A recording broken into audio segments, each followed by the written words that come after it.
Hello students, welcome back to the lecture video. In this video, we will be discussing the extra questions of chapter 2 Federalism. So the first question is, what is Union List? Subjects of national importance like defense, foreign affairs, atomic energy, banking, post and telegraph, ये सब जो चीज़ें हैं इन पे decision लेने का हक सिर्फ सेंट्रल गवर्नमेंट को है और इनके लिए यूनिफॉर्म पॉलिसी निकलती है पूरी कंट्री के लिए. That's why these are the subjects of national importance. So these are called Union List.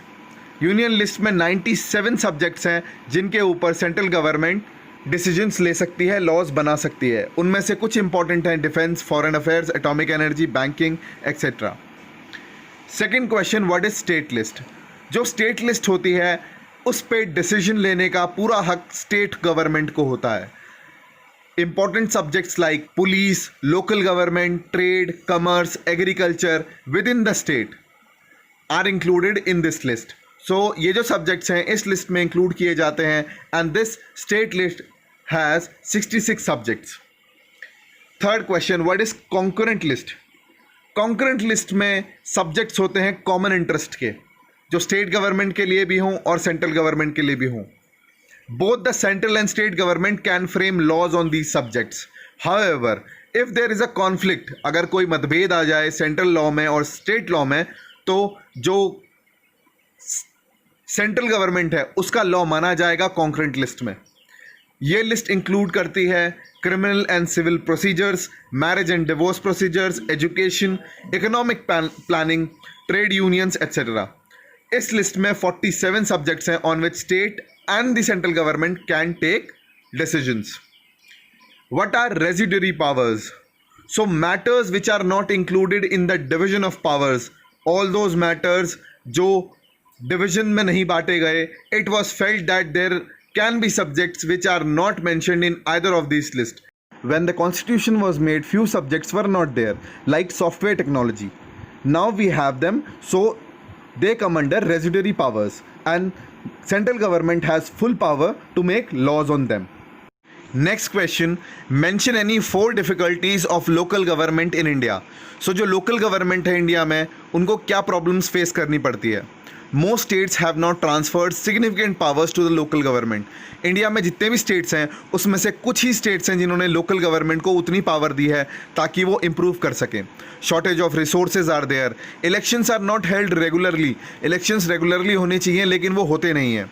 The gram sabhas are not held regularly. तो जो ग्राम है मतलब विलेज है वहाँ पर सभाएं मतलब मीटिंग होनी चाहिए जहाँ पर इश्यूज़ उठाने चाहिए and debate should be there, वो रेगुलरली नहीं करे जाते. These are the difficulties that local government face. Next question, what are the advantages of local government? So constitutional status for local government has helped to deepen democracy in our country. जो constitutional power दी गई 1992 के बाद local government को, उसकी मदद से जो लोकल गवर्नमेंट है उसको एक बहुत ही अहम हिस्सा मिला है हमारी डेमोक्रेसी में.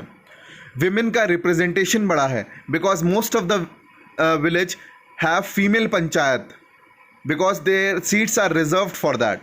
This allows people to directly participate in decision making. अगर एक छोटा सा ग्रामवासी है, छोटा सा विलेजमैन है, he will not go to the chief minister of India और go to the prime minister of India for his problems. He will go to his gram panchayat and the sarpanch.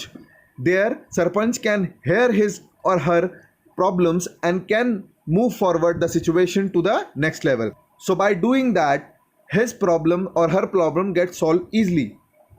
Local people have better ideas and knowledge about the local problems.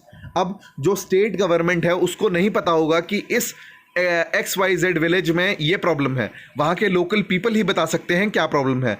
So this local government gives a chance to the individual to say his grievances and elect the representative who will do the change in his village. So by this local government will be able to solve the problem and become more effective.